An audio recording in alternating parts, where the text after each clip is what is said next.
All right, I think we're good. Well, good evening, everyone, and welcome to the secretToWriting.com's Expanding College Opportunity Speaker Series. I am thrilled that you all are here, and we have such an amazing, wonderful guest speaker this evening, Mr. John Williams. Before we even dive in, let me just say that, or thank you all really for taking the time to be with us this evening. And especially many of you shared or asked great questions. So your questions were awesome. And what I've done actually is assemble a number of your questions and sort of weave them in to the questions that I will ask John during our hour or so chat.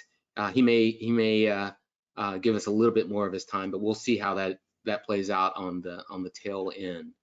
I think I get so excited when I started. I don't even know if I mentioned my name. I'm Stan Lemons, and I will be your moderator here this evening.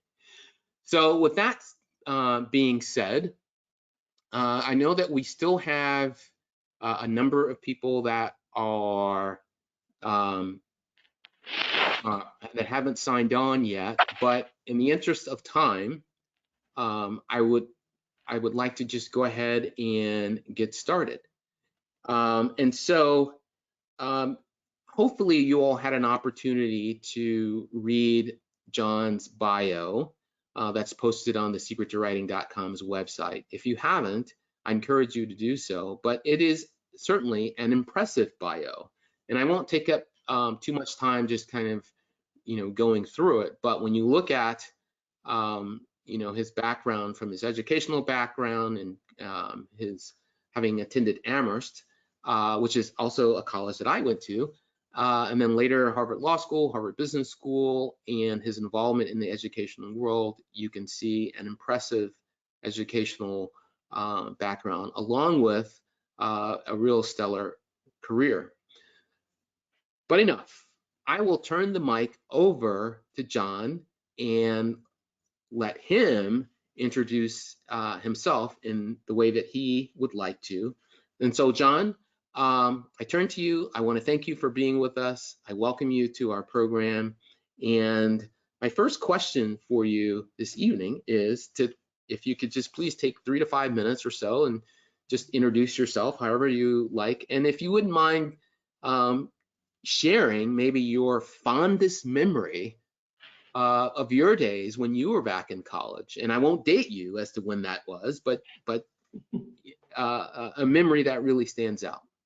Well, Stanley, first let me say thank you very much. It's an honor to be with you this evening and with your guests. I'm delighted that people are turning out to hear about higher education from my vantage point. My own story is a straightforward one. I was born in New York City. I grew up in a town called Westbury, Long Island, which is just east of Queens, New York. I had lots of extended family in Queens and the Bronx, so my life was centered around the greater New York metropolitan area. I did by accident of birth. I was born in January. The cutoff for public school in New York State is December 31st, and so because of that, my mother was ready for me to go to school before the public schools were ready to take me. So I went to a Episcopal parish day school called the Advent School. It was literally a little red schoolhouse, a tiny school where certain grades were combined. I played Little League Baseball. I was a Boy Scout. I did have one interesting thing. I had a flying lesson with a man across the street named Mr. Gibbs, who was my dad's friend and was teaching me how to fly. Turned out Mr. Gibbs had been a Tuskegee Airman instructor. So how lucky was that for me as a young man at the age of 11. Wow. But when I was graduating from 8th grade, this little red schoolhouse, Sister Teresa directed my parents to send me to a private boarding school. She basically gave them direction saying, John's somebody I really want you to provide the best kind of educational resources for. So they saluted, and off I went to Kent School in Connecticut for 4 years, leaving home at age 13, being an only child. My parents certainly weren't planning for me to leave home that early, and I was scared to death doing that. I was apprehensive that I wasn't going to be able to compete with the rich white kids who I envisioned were the primary students there. So I wound up working my hardest. I really, really worked very hard and found myself on the honor roll. But then I realized that I had committed a real transgression, because now I knew my father knew I could be on the honor roll. And so there was going to be no excuse if I ever was not on the honor roll. So I wound up having to work that hard for all 4 years I was there. So I did pretty well at Kent. And that led me to go to Amherst College for undergraduate, where I applied early decision. I was attracted to it. My teachers were telling me that it was one of the best small liberal arts colleges in the country. And I was always a singer. I was in choral singing, and I was attracted to the fact that Amherst at the time, being an all-male college, had a world-class glee club, all-male glee club. And it was also part of the 5 Colleges Consortium, if your guests are familiar with that. Amherst College, UMass, Smith, Mount Holyoke, and Hampshire colleges are connected geographically and pedagogically. My fondest memory of my college days, singing in the Amherst Glee Club. A tough choice, but I had a lot of fond memories of my college days. But I had the opportunity, as a result of being in the Glee Club, to go on a 10-week, 10-country tour in the summer of my following my freshman year, to Liberia, Ivory Coast, Malawi, Zambia, Kenya, Pakistan, Afghanistan, Iran, Lebanon, and England. Wow. So you can imagine, if anyone who's traveled knows what a tremendous impact all of that travel had on me in terms of my life. And of course, as places like Afghanistan and Iran and Pakistan and Kenya and Liberia and Malawi, all these places in Africa and the Middle East have become so much more important so important in the current events of my life since then. It was a fantastic trip. I majored in economics. My plan was to be a corporate lawyer. I then went on to Harvard Law School and Harvard Business School, as you mentioned.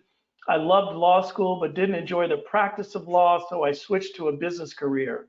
And my career started out at the consulting firm known as Bain & Company. Had a career that spanned American Express, a startup .com company in the mid-90s called biztravel.com. I was CEO of a private jet charter company called Sentient Jet, and then a partner or a head of the consulting division of Edu Ventures, and a partner at the Bridgespan Group, which is a nonprofit consulting firm. I went on from my experience with Mr. Gibbs to earn my private pilot license in 1983. Flying is a real passion of mine. The next year, I had the good fortune to be elected by the alumni to the Amherst College Board of Trustees in 1984, and am today still on that board. I'm a life trustee, so it's a life sentence. After my first 2 6-year terms, they made me a life trustee, which is I'm very pleased and blessed with that. And I served as president of Muhlenberg College in Allentown, Pennsylvania from 2015 to 2019. So I've been very involved in education, particularly as a board member of Amherst College since 1984, so about 37 years, and as a president of a liberal arts college most recently. So that's my story. That's how I would introduce myself. Wow, that's terrific. And you've, your journey has been full of such interesting, impactful experiences. I think we could spend the hour, if not more, just dissecting that. But we won't. We'll keep going because I have a number of questions that I want to ask you. Terrific. And I'm looking down because I wrote down the questions. I want to make sure that I'm able to, that I go through them. So my next question is, what factors do you attribute to your success at Amherst? And ultimately, I know that you had many, you were successful after that, but just if you were to think back on your time there as a college student, what were some of those key factors? Well, that's a great question, Stanley. I'd first have to say I was blessed with an intact family with two parents who were incredibly supportive of my education, made tremendous sacrifices to provide for me to be able to just focus on my studies. My dad worked in the New York City Department of Parks and had a second job as a store detective in a department store in the evenings. And my mom worked as a registered nurse in a hospital on Long Island, where she had all kinds of late night calls where she'd be called back to the operating room to scrub up for an emergency operation. So both my parents worked very, very hard. And as I mentioned, I was an only child, and it was really a lot of it was out of motivation to provide for my education. So the first and foremost thing that I need to be grateful for, and in attribution of any success I had in college, was the great support I had from my parents. So I have to acknowledge that first and foremost. Their sacrifice and support really enabled me to focus on doing my best job academically as my top priority. They were doing what they described to me as their job to provide, and in return, my job was to do my best. So it was kind of a joint enterprise, if you will. I also had a great group of friends, mostly Black friends, but a few white friends as well.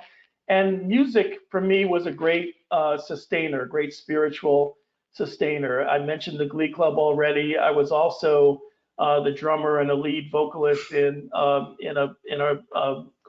rock and I would say R&B, not rock, R&B band. I was the drummer in this band called Cornbread. We used to play at parties at Smith and Mount Holyoke and Amherst, and I made a little money doing that.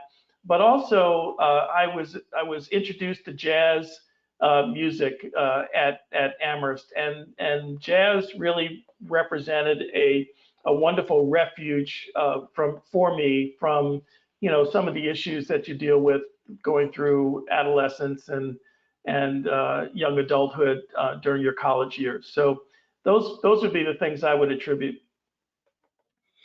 I think to piggyback on that, can you reflect and share your thoughts on how you as a Black student at Amherst College, which is a small liberal arts college, predominantly white institution, what were some of the unique challenges and opportunities that you faced as a college student? Sure. Well, and Amherst was even more predominantly. Actually, Amherst today is actually a majority minority school, but it was certainly not then. We were about 8%, 9% of the population were Black students. And I experienced a few racist prejudgments from faculty. Faculty would see me as a Black student and assume that I had skills that were not as strong as my white classmates in this subject or that subject. And so I had to overcome that. I also wasn't included in the mainstream culture of white fraternities. As I mentioned, Amherst was an all-male college at that time, so fraternities were the center of at least white social life at the school. But I wasn't really that interested in that social life, so that didn't bother me too much. But it kind of exclude me from the central kind of social milieu of the college. I will say that most faculty were pleased that I did well in their courses. I worked really hard and did do well. Another factor was, as a Black member of the Glee Club, I got to sing solos in the spirituals that we sang. So that was an opportunity for me. But there was something special about that 5-college cooperation that I mentioned before. There were about, when I was at Amherst as an undergrad, there were about 120 across the 4 years of African American male students at Amherst, because it was all male. But at the same time, there were more like 190 Black women at Smith, and another 175 Black women at Mount Holyoke College, and about another 30 or 40 at Hampshire College, and certainly many more at UMass. So there was this large critical mass of Black students among the 5 colleges, and the 5 colleges really provided a greater opportunity for a social interaction and a sense of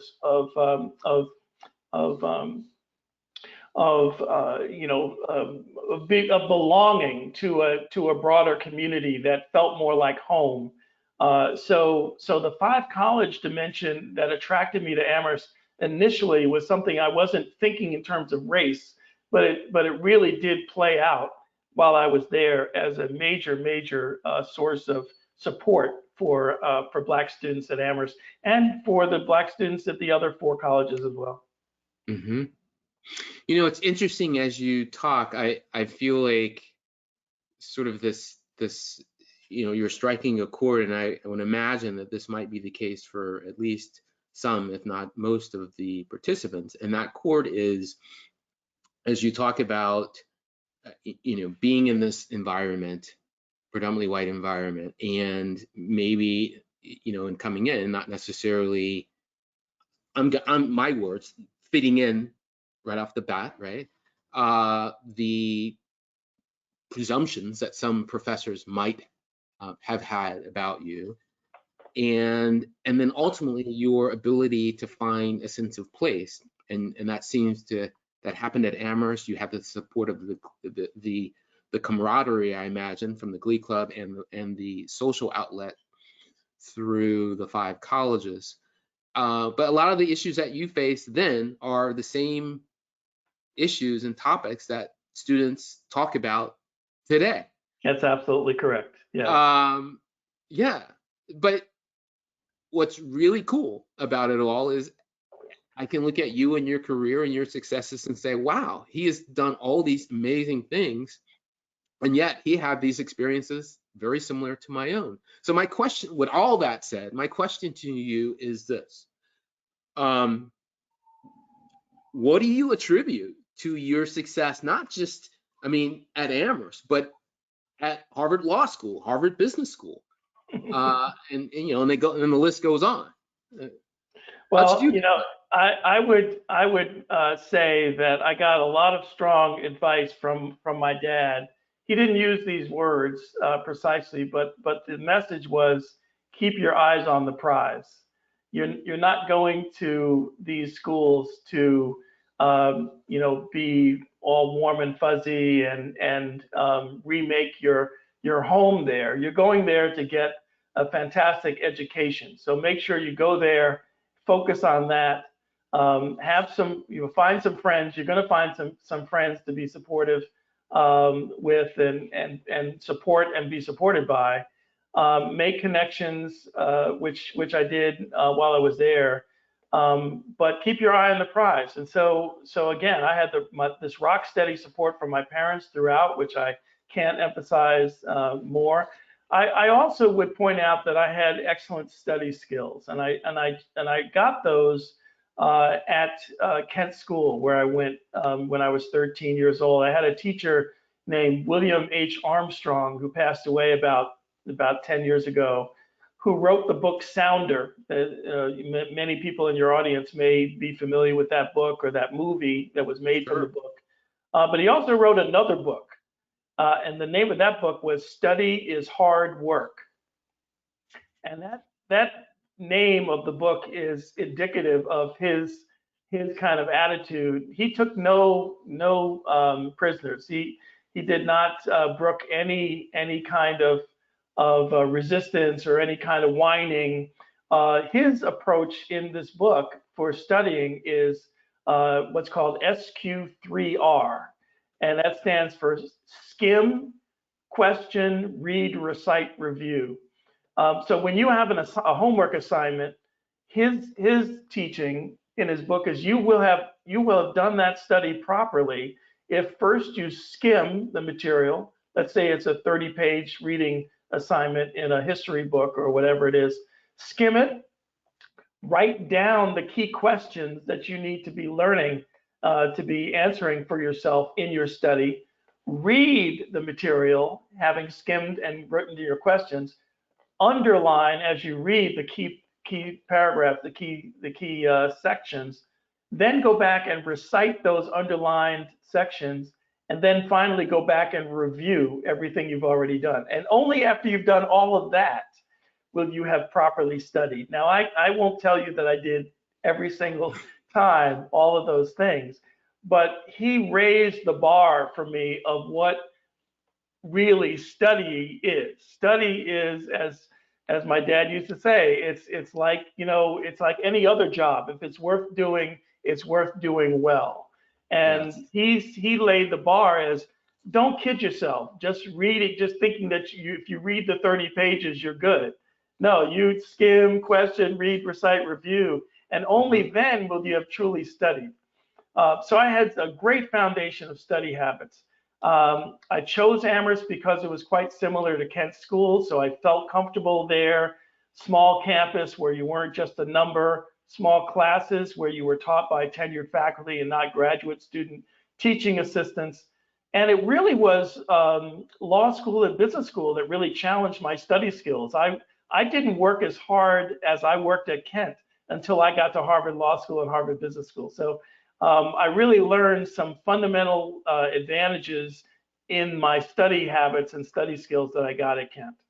So that's what I would attribute. And I would offer that to your audience and certainly all the students who are going from high school to college.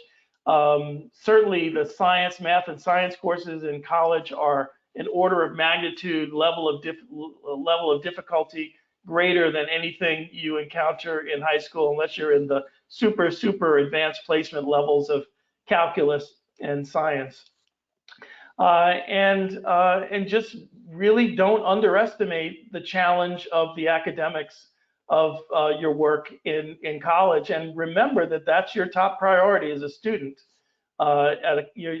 If you go to college thinking that you're going there to have a great time socially and party, especially with the prices of college today, that's a waste of your family's resources. So the deal I made with my parents, they worked hard to provide for me to be able to go to school. My deal in return was to work as hard on my books as they worked in their jobs. So that's really what I would attribute it to.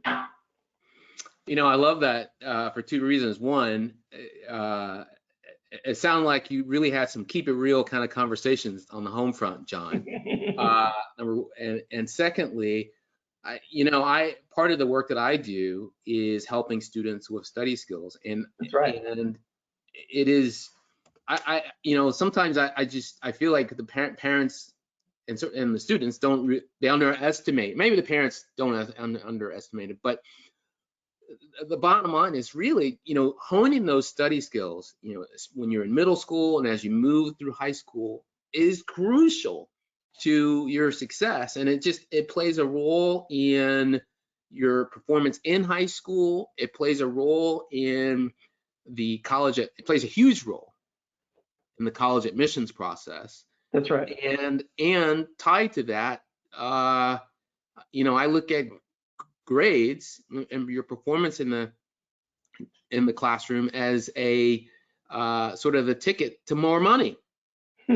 Well, it's that I would not put it the ticket to more money. What I would say is it's the ticket to having options.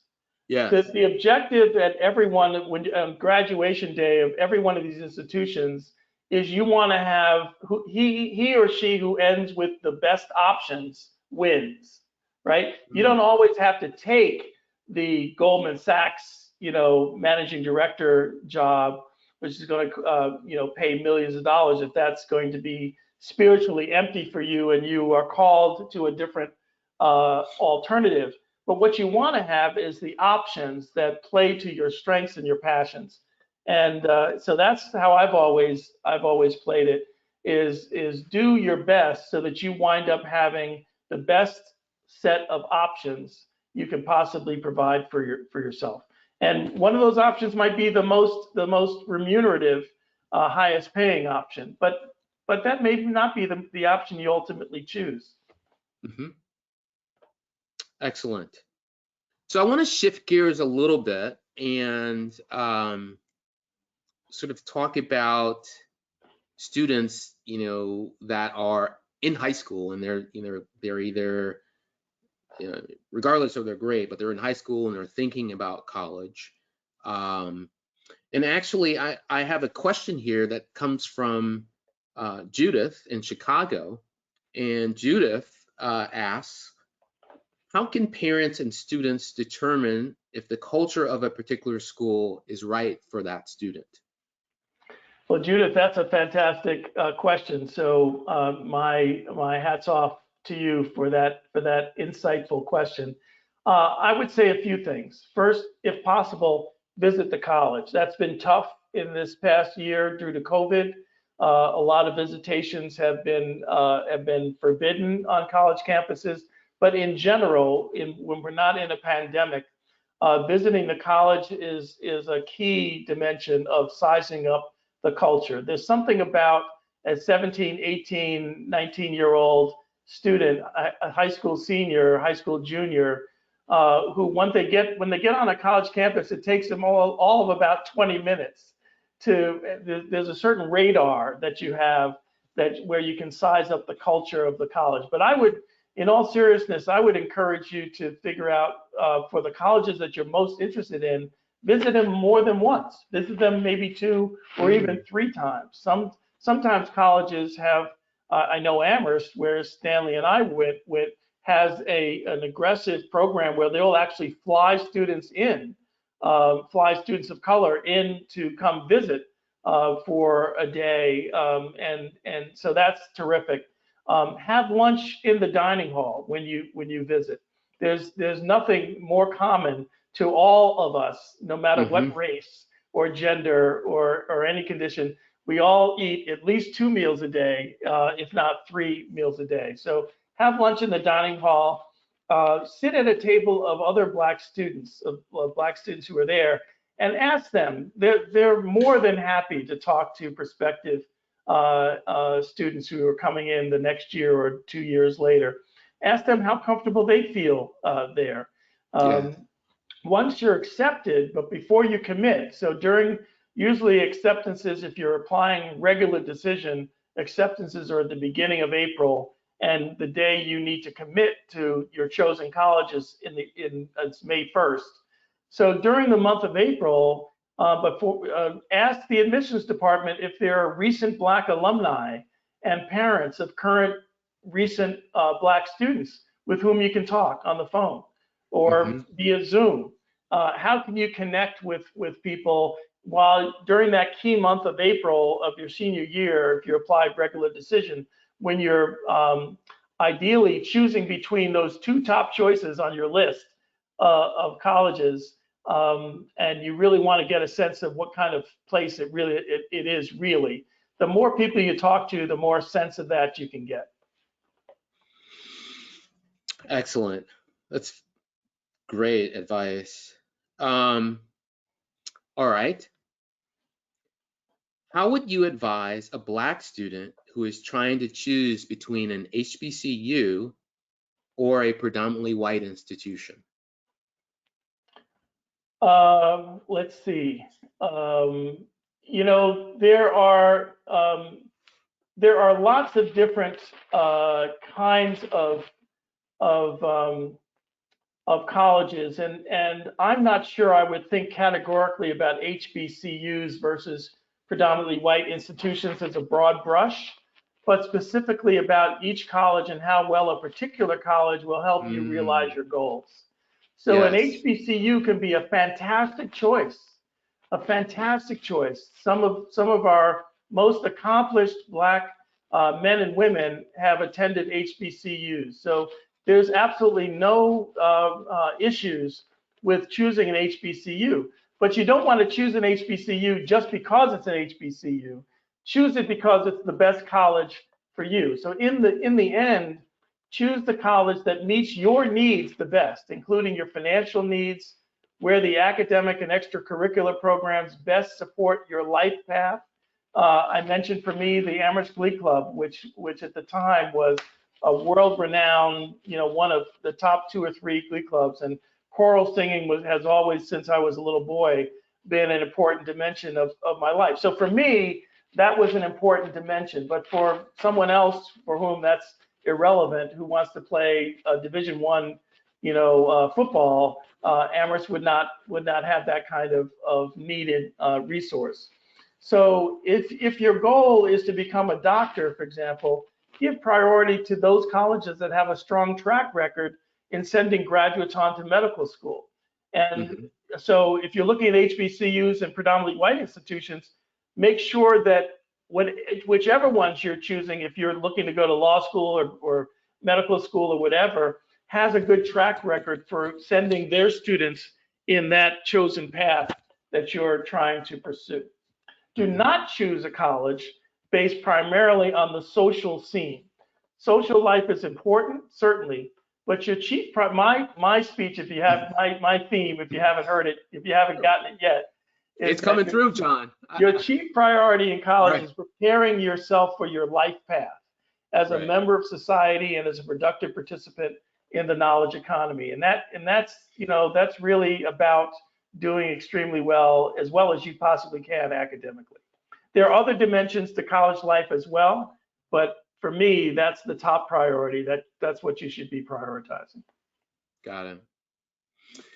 I think on a similar note, what do you consider to be the 3 most important skills that students should have when entering college, and how can students best develop those skills? Well, let's see. The 3 most important skills, I've already talked about them. I've already talked about study skills as being key. I would say the skill to be able to focus and keep your priority on what you're about in college, both in terms of your academics, but also your extracurriculars, and also the skill to say no. It takes a lot of discipline as a young person who's in their upper teens or low 20s to say no when your peers are asking you to do something that would interfere with your top priority. I'll give you an example. When I was in college, there was a card game that was very popular in that day among Black students. It was called Bid Whist. That's still pretty popular.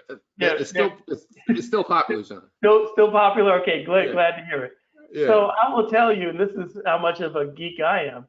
I intentionally did not learn how to play Bid Whist because I knew that if 3 of my friends were looking for a 4th player to play Bid Whist with, and they knew I could play, that I would be sucked into this 3 or 4 hour long situation, and maybe on a given day I would have that time, but on many days that would have interfered with my writing a paper or studying for an exam or doing something else with my studies. Now I had lots of fun. I don't want to create the impression that all I did was study at school, but academics were my top priority, and I didn't let anything kind of get in the way of that.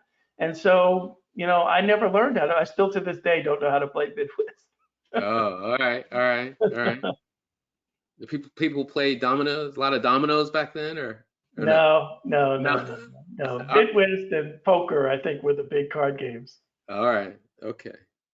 Um, are there any common pitfalls that Black students that you've found, or that, from your time at Muhlenberg, any sort of common pitfalls that Black students face while in college? Hmm.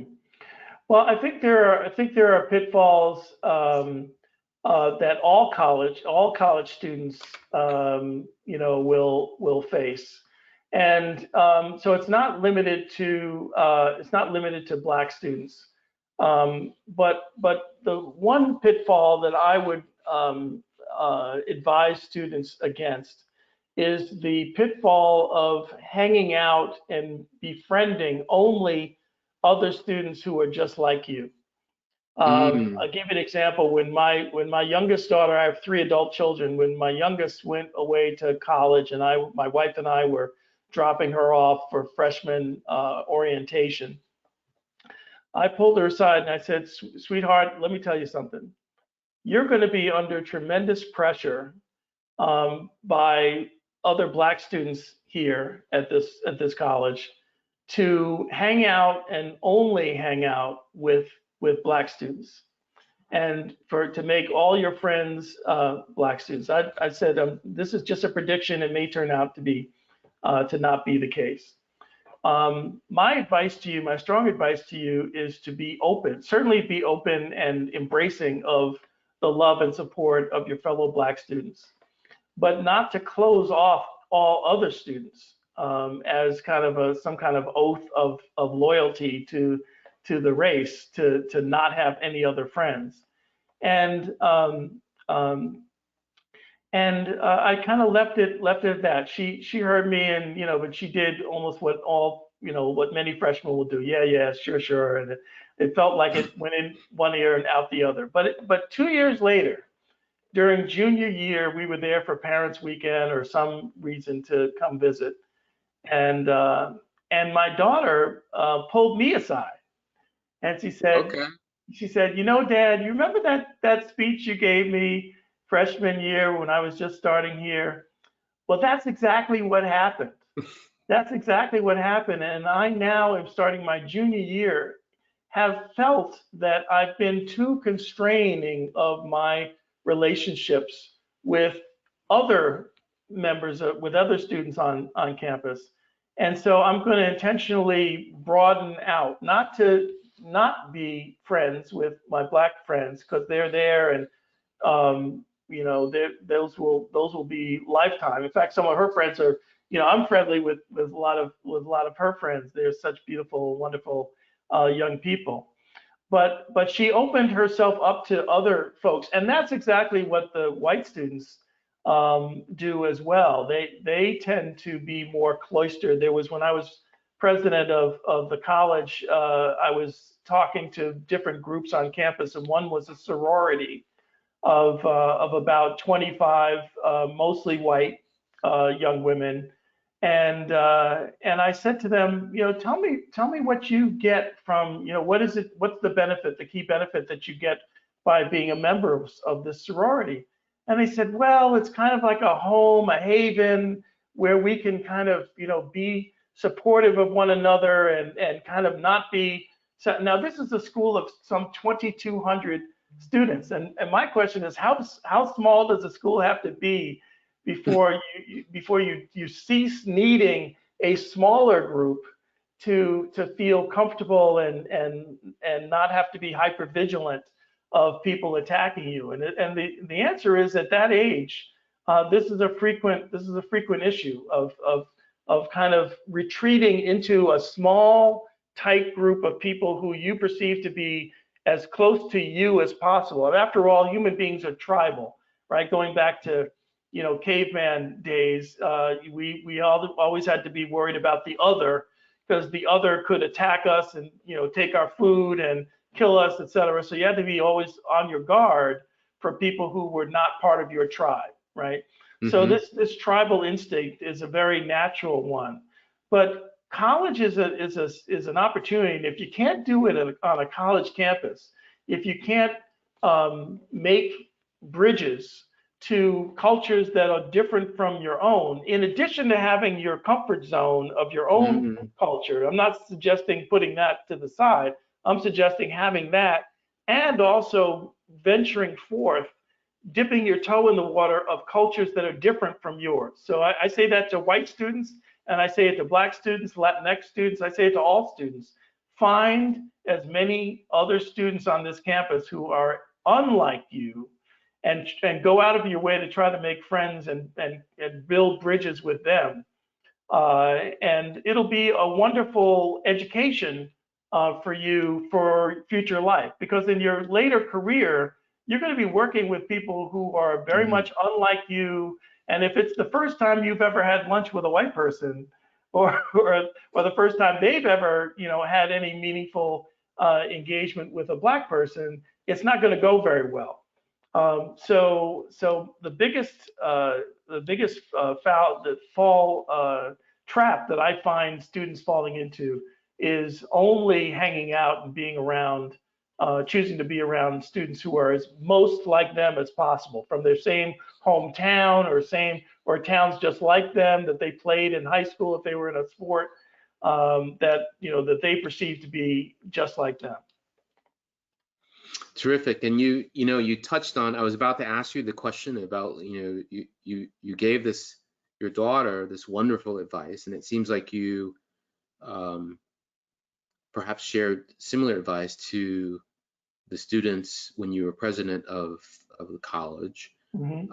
And then, so if I step back from that, I ask myself, well, okay, well, why is that important? And that's you do sort of build bridges with others, and you touched on that in your response when you talked about sort of what happens 10 years, 15 years, however many years down the road, when you're in the workplace and you're interacting with people from all walks of life and such diverse, from a diverse background.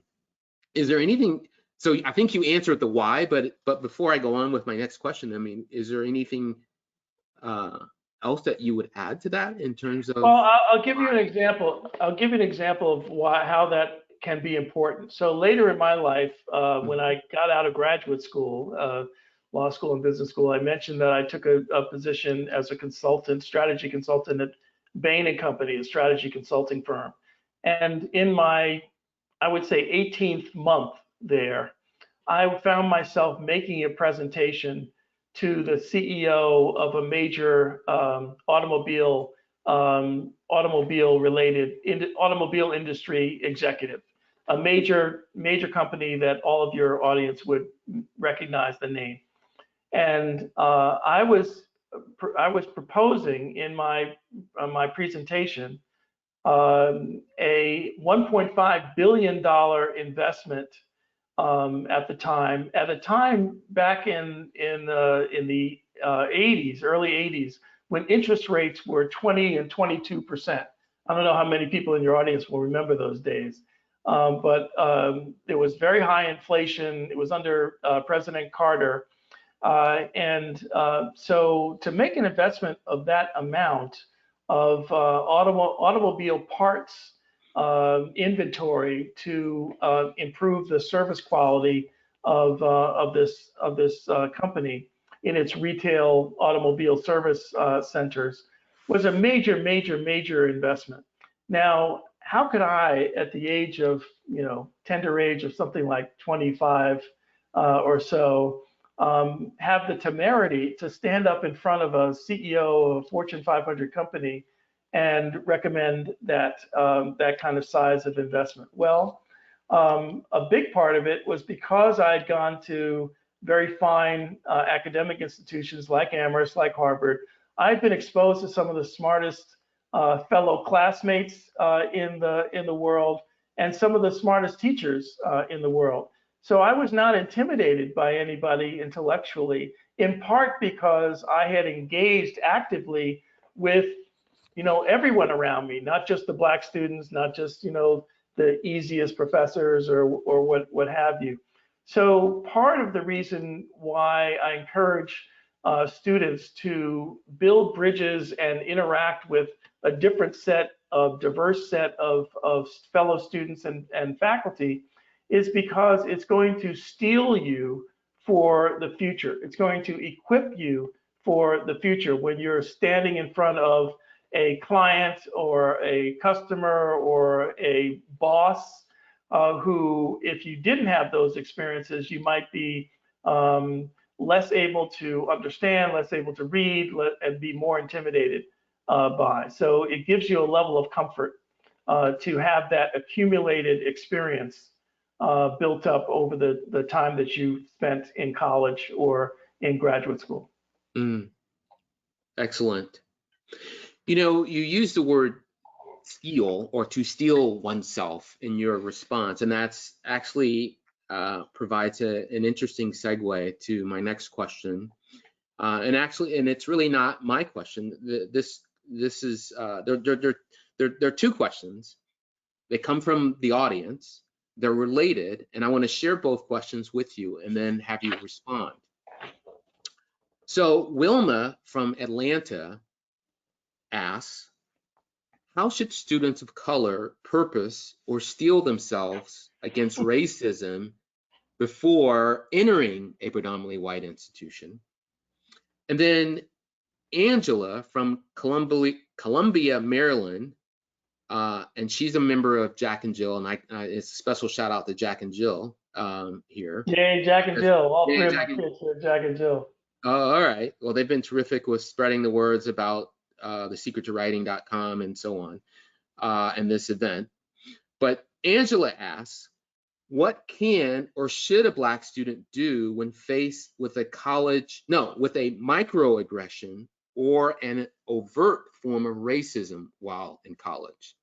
So to summarize, it's kind of, you know, preparing you're in high school and you're getting ready to go to college, and maybe you're concerned about, you know, racism or running into some issue on college related to race, and then you get there and then boom, maybe it happens. Yeah. Perhaps. Well, I'll just stop there. Well, what are your thoughts there? Wilma, congratulations on a fantastic question. I can certainly understand it coming from Atlanta. What a wonderful, wonderful city to be in, and almost anywhere you go, you know, you're going to be concerned. Let's look at this question. Colleges and universities draw their students, faculty, and staff from our larger society, and they bring their racist attitudes with them. Also, predominantly white institutions were established and designed predominantly for white students back in their original time when they were founded. So they will likely have policies, practices, and traditions that are designed around whites that may feel foreign to us when we show up on campus. We come from a different cultural tradition. We look different. We like, you know, different music, different food, different, you know, churches we go to. There's all kinds of different things that we are accustomed to.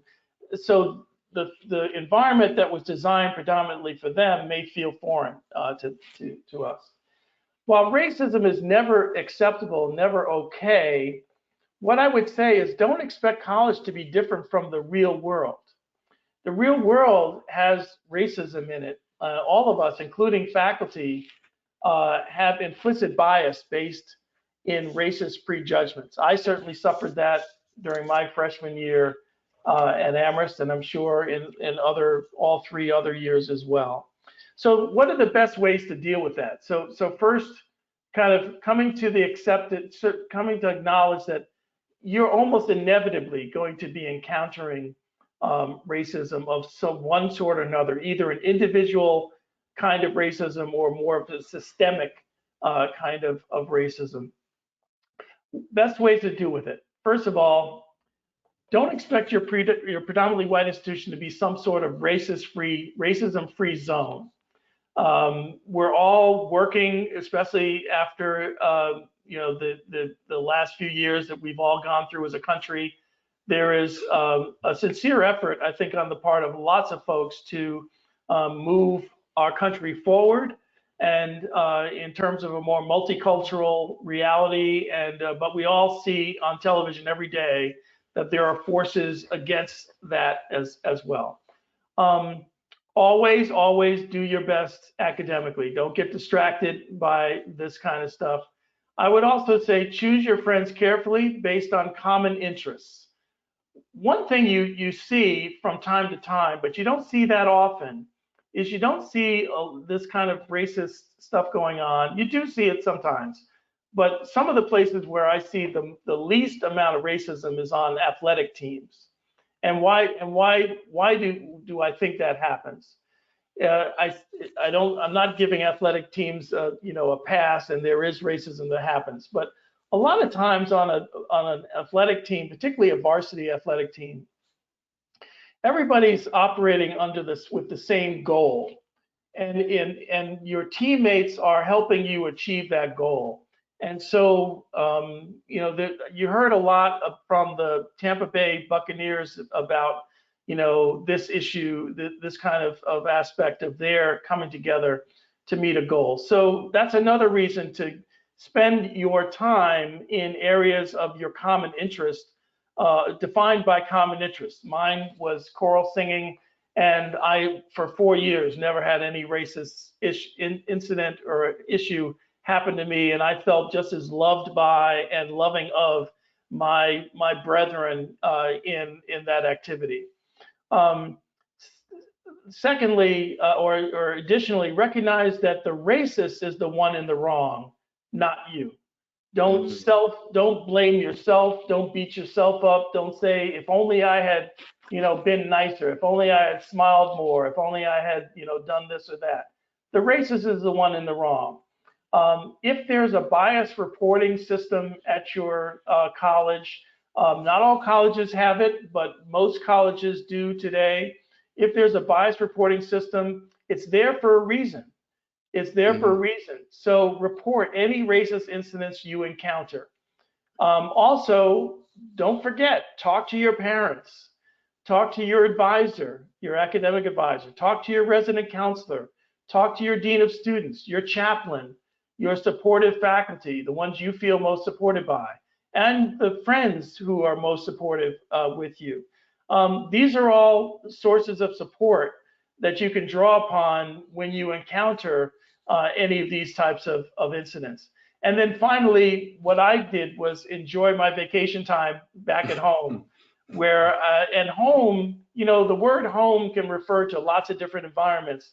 But one of the aspects of a home is that you don't have to feel hyper vigilant. There's nobody out to get you at home, right? If there are people out to get you at home, then you have a physical place that you call home, but you don't really have a home. That's not really home. Is a place where you can put away all your armor, and nobody's going to stab you. Nobody's going to shoot you, right? So enjoy your time at home. Try to create a home wherever you are. In that sense, try to surround yourself with people who are not going to be attacking you, but be conscious and aware that there are issues out there about racism, and you're not going to go through a whole lifetime without dealing with it. There's a book this thick called Driving While Black that I gave my wife and I gave to our son when he was getting his driver's license. And we gave it to him for a reason, and we talked about it, with him for a reason, because we can't control everything that he's going to encounter when he's out there in the big world. And it's the same thing on a college campus. A college campus is only as good and racist free as the people who are there, and they're all drawn from all parts of the United States, if not the world. And so you're inevitably going to have some of that happen. So the best thing is to just be prepared and deal with it in a way that makes you stronger and doesn't undermine your faith in yourself and your ability to keep on keeping your eye on the prize. Sure. That's incredible. And I want to sort of interject here to say I know our time is starting to slip away, and I still have quite a few questions I want to ask you, and this is so good. So let me just ask you now, John, if you would give us a little extra time. Sure. All right, I won't not. You asked about microaggressions. The second part of your question was about microaggressions, and it turns out that my father-in-law, my late father-in-law, my wife's father, who passed away about 3 years ago, was the man who actually did the original psychological research on microaggressions. He actually created the term microaggression. So I've got a little bit of expertise from him over the years in that. And but it's the answer is the same that I gave you before. So it's all about reporting this and keep even if you don't feel comfortable reporting, you should report it to yourself in terms of writing it down in a diary or some type of written record, so that if it starts happening again and again, then you start to build up a record that you can take to the dean of students or the disciplinary offices in the college and report. Terrific. How can parents of middle school and high school students help their students prepare for college?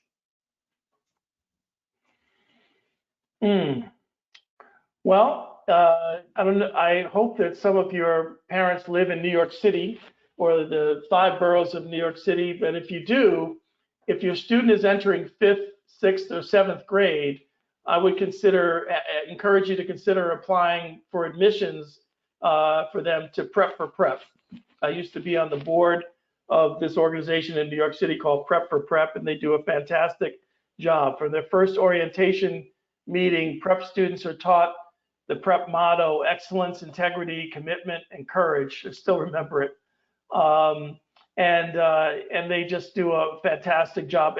And colleges just fall all over themselves to try to compete to get Prep for Prep trained students when it comes time to go to college. But there are other similar organizations in other cities: the Posse Foundation, Up With People, Hobie, Questbridge. And also encourage your students' interests by getting them involved. And this doesn't have to happen in 5th, 6th, or 7th grade, but later as well, or earlier even. Encourage their interest at the major libraries, major museums in your town, et cetera. It doesn't have to be private training that you provide. A lot of public institutions like libraries and museums have enrichment programs that can be helpful. If you do have the resources to supplement your students' schooling, consider tutoring, coaching, and enrichment services such as Sylvan Learning, Kumon, KhanAcademy.org, and this other one called thesecrettowriting.com. I was about to say, John. So I actually, writing, in all seriousness, writing is thinking. Learning to write well is first of all, writing is a declining skill in America. As in my career, I've hired many people, and the ability to write well is something that will really set you apart, both in terms of applying to college, but then applying to graduate professional school or applying for a job. There's nothing that is more strongly statement making about you than the quality of your writing. So I encourage everyone to do everything they can, including thesecrettowriting.com, to master the written word. It really is a tremendous asset as you go through life. You know, I kind of feel like we should just end it right there, but I won't. but I do. I'll go on and. You can pay me later, Stanley. Yeah, right. You know, Warren Buffett says very similar things. I just want to throw that out. That Absolutely, no, it's true. And you didn't ask me to say that. I have to set the record straight. Right. Terrific. Love it. All right. Just a few more questions, and then we'll wrap it up. Because this is just such tremendous information. It's just amazing. All right. Anyway, so according to the Department of Education, the average graduation rate of a first-time first-year student who enters a 4-year college and graduates within 6 years is 59%. What do you attribute to the 59% statistic? And more importantly, how can we improve the retention and graduation rates of students? Well, this is a very important question, Stanley, and it's a very distressing statistic for any of us in America who are concerned about higher education and what's going on with our young people. It's very disturbing that 41% of college students did not graduate within 6 years. That's very, very poor graduation rate. Even worse, though, if you think about it, this means that millions of students acquire student loans Yes. and then don't get their college diploma that will help them in the job market. So they're actually left worse off. They just have a high school diploma, but now they have college loan debt with no college degree. So we definitely need to avoid that. Firstly, any gross statistic such as that one is driven as much or more by white students as it is by black students. So that's not 59% of black students, that's 59% of all students. So yes. Let's recognize that. One major factor in the failure to graduate has to be financial. College costs have skyrocketed over the past 30 years, particularly at 4-year colleges and universities, both public and private, but particularly private institutions.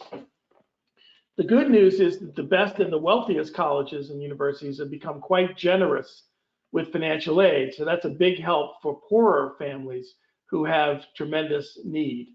The problem is that middle-class families make too much to qualify for the huge aid awards, but not enough so that college tuition doesn't feel like a major sacrifice for them and the family.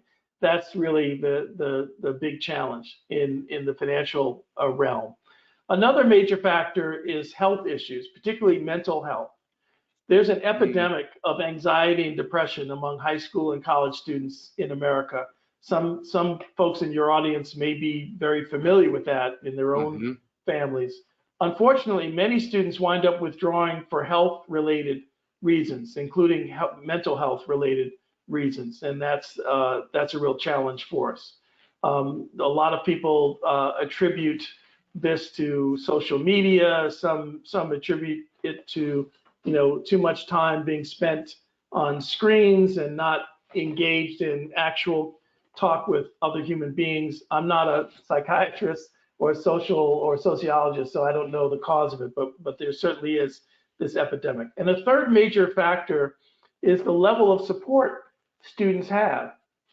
I shared earlier that I had the blessing of supportive parents. Having dependable support and encouragement of parents is a huge factor in a student's ability to persevere and graduate. And so I can't stress that. I can't stress that enough. Thank you for that feedback. And this is actually a topic that I was just talking to someone about today, really sort of the mental health issues that students were facing in college as well as in middle school, high school alike. 3 more questions and we'll wrap up. A number of families are concerned about the cost of college and the prospect of their student accumulating substantial student loan debt. What advice can you offer students and their families about the role of student loan debt and the potential return on investment of a college education? Well, Stanley, families are wise to be concerned about this. As I mentioned, the cost of college has been skyrocketing over the past 30 years. In fact, college costs have been rising much faster even than the cost of healthcare. There's a lot of talk over the last decade or so about the increasing cost of healthcare. Well, the cost increases at colleges and universities has far outpaced on a percentage basis the cost of healthcare, the cost of increases of any other sector in our economy. And still on average, despite that, on average, the lifetime earnings of a college graduate Mm-hmm. on average, are more than $1 million greater than someone with only a high school diploma. So if you look at all of our high school diploma graduates who have nothing other than a high school diploma, and look at all of our graduates who have just a 4-year college degree, the average difference in their lifetime earnings is over $1 million. So economists tell us that there's at least a $1 million payoff, and even at the most expensive private colleges, a 4-year degree is something like $260,000 today, even if you have no financial aid and you're paying in full. So to make a $260,000 investment, cut that by a third at a public university like a state university, and get $1 million in return. That's an investment that is a good investment just on a financial basis. But even on top of that, from an options basis, you just have more options in a knowledge economy to have more education than someone with just a high school diploma. Student loan debt in the United States has grown to over $1 trillion. In fact, I think the number is close to 1.4 trillion, far more than credit card debt, for example. It's a huge overhang in our economy. Student loans do, however, play a useful role in financing a college education, so long as you ultimately earn your degree. What we Right. said earlier, you don't want to load up on loans and then drop out of college only to find yourself with $30, $40, $50, $60,000 or more of debt, but no degree. That's definitely the situation you want to avoid. If money is an issue, as it is for the vast majority of families, when evaluating where you choose to enroll, take a close look at the financial aid packages by Mm-hmm. the colleges that admit you. Some of the most selective and wealthiest colleges have eliminated loans from their financial aid packages. Again, where Stanley and I went, Amherst College, you get financial aid based on what your need is, but your package of financial aid does not include any loans Mm-hmm. at Amherst, and that's the same at Harvard and other very highly selective, very wealthy colleges. And I think many colleges, to the extent that they have resources, are trying to reduce the loans component of the financial aid package. So you might get, let's say, a $30,000 worth of financial aid, but if $15,000 of it is a loan, then you've got to pay that back. But if that 15,000 is replaced by grants, by scholarship grants, then that's just a reduction in the cost to you of that amount, and you don't have to pay it back. So be aware of, you might see two competing acceptance letters with financial aid packages. Pay very careful attention to the structure of those financial aid packages and how much loan component represents of the total financial aid. And that if money's a concern, then these are some of the things you have to look to. Right. Great. Thank you. All right. Like I said, we're winding down. 2 questions remaining. This Okay. the next to the last question comes from actually a fellow Amherst alum and friend, Claude in Dallas, and I added a little bit to his question. And that question is, how can students prepare themselves to compete in the global economy, particularly with respect to learning a second language and preparing for the increased presence of artificial intelligence? Wow. Okay, that's an interesting one. Well, first of all, let me Yeah. point out that the economy is becoming more and more globalized each passing year. Tesla just invested in what they call a gigafactory in China that is going to be producing cars that they ship all over the world.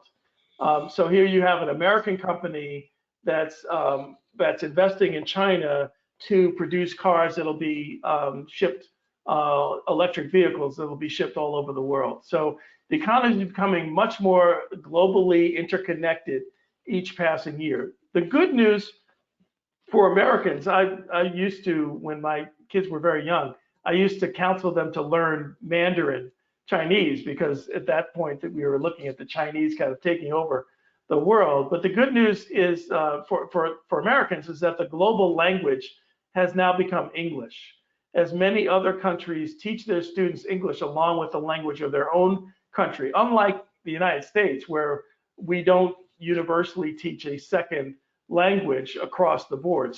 In some schools we do, but across the board in many other countries, the native language is taught, and English is also taught to all students. So that's very helpful for us, for whom English is our native tongue. That said, learning a second language will always be advantageous, as it causes the American student, be he or she Black or white, Latinx, or whatever their identity is, it forces or causes them to consider alternative approaches to thinking and communicating. Just in the course of learning a language, for example, I studied French in my high school days. I took 4 years of French. And the fact that Romance languages are genderized languages. English is not a genderized language, but all of a sudden you're learning, some words are masculine and some words are feminine in French and Spanish and Italian. And you have to wonder, what's up with that? Why are people thinking that way? So it opens your mind to alternative ways of even conceiving about the world, even before you set foot on another country. So I would stress that there is a great advantage in learning a second language. I would say equally, if not more important, is taking advantage of study abroad opportunities for high school and college. I actually have a friend who spent her junior year in high school and her junior year in college abroad in Japan, and became fluent in Japanese language and culture. And that was a tremendous opportunity for her. She wound up having a job right out of college in a Japanese company right here in the United States, and that was something that she, as an African American woman, was able to do only because she had that experience of becoming fluent there. But your question was also about artificial intelligence. I'm not an artificial intelligence guy, but I am more inclined to technology than many folks of my generation. And so I would say, don't shy away from math, don't shy away from computer science, don't shy away from the quantitative disciplines, because that will enable you to at least understand where AI is going in this economy more than, and then you'll be prepared to try to, position yourself accordingly. So don't shy away from the STEM disciplines: science, technology, engineering, and math. So try not to, even if you don't major in that, don't go through college and take no math and no science courses. If you go to a place like Stanley and I did, where you're actually allowed to do that, try not to do that. Got it.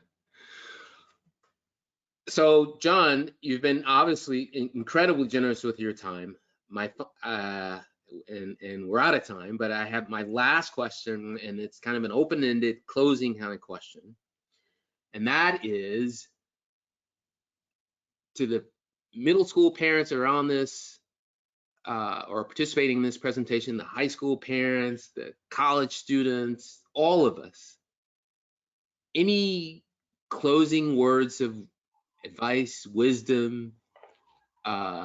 You've already topped it off, but I feel compelled to kind of throw that open-ended, that alley-oop out there to you, and to run with it in any way that you see fit. Well, I'm first of all, again, delighted to have been asked to participate in this program that you're doing, Stanley, and I think it's terrific that you're running this type of opportunity for people to talk or for people to hear about college. College education in general, and college in particular, is perhaps the most important investment that we make in our young people, in our next generation, particularly in a knowledge economy where things like robotics and artificial intelligence and other kinds of very knowledge intensive disciplines are going to become even more and more important in the future. And so I would just encourage parents of middle school students, of high school students, of college students to just keep uppermost in your mind the priority that education takes and how important it is. And I would even go earlier in life. I have a granddaughter who is now 7 years old, and she is in first grade. And I can tell you that between the time she was born and when she went to preschool, when she was 5, she had, I estimate she had 10,000 books read to her Wow. during that time. She had on average about 10 books a day written. Now she was unusual in that whenever there was a break in the action, she would ask for a book to be read. So she was a very willing person. But that's a head start that she will Yes. never lose. It's going to be there. She's going to have classmates now in first grade who, in that same 5-year period, had something like, I don't know, 500 books read to them, or 1,000 books. Pick a number. But there's going to be very few students who had as many books read to them as she did. And so that was an investment on the part of her parents and a couple, the grandparents did a few books along the way as well, but it was mostly her parents who, they were tired at the end of the day, and they could have said, it's only going to be one book for bedtime stories tonight, sweetie, instead of 3. But they never did that. They invested in her, and that's I started out this talk talking about how my parents supported me and invested in me, and I can't say any more about how important it is for the parents out there. And they're here. If they're here this evening, they're obviously, I'm singing to the choir, because the parents who are here are the ones who are doing that, and that's one of the most important investments you can make, because the investment that your sons and daughters see you making in their education will, if they're any kind of worth their salt, that's going to have an impact on them, and they're going to say, well, if you're willing to make that investment, I darn sure better be we're willing to make a comparable investment, make the most of it, of the opportunity that you're providing. So that would be my closing advice, is that it takes a team. It takes a village to raise a child. It takes a team of a family to take advantage of the academic system that we have in the United States. The higher education system of the United States is the envy of the world. It's we've had a rocky 4 years in terms of opening ourselves up or not to international students. We've turned international students away, but it's not because they don't want to come to the United States. It's because they've been given signals that they're not as welcome as they are now again. But there's a reason why we're the envy of the world. It's because we have the best higher education system in the world, and so it's up to us as Black parents and Black students to take the maximum advantage of that educational system, and just make the most of it, and keep your eye on the prize. Beautifully said. A terrific conversation. John, thank you. Thank Well, you. Stanley, thank you for having me. I've enjoyed it. This has been wonderful, and I think this interview conversation will go on and on and on and on. I certainly hope so. It's been terrific. To all the parents and students out there, thank you for tuning in. I have learned so much. I've enjoyed this conversation. Please tell your friends, your families, your colleagues about thesecrettowriting.com, about the Expanding College Opportunity Speaker Series. Check out our website at thesecrettowriting.com for upcoming events. And we look forward to having you in some of our upcoming presentations. So thank you again and have a great evening. Thanks, everybody. Bye now. Thank you, John.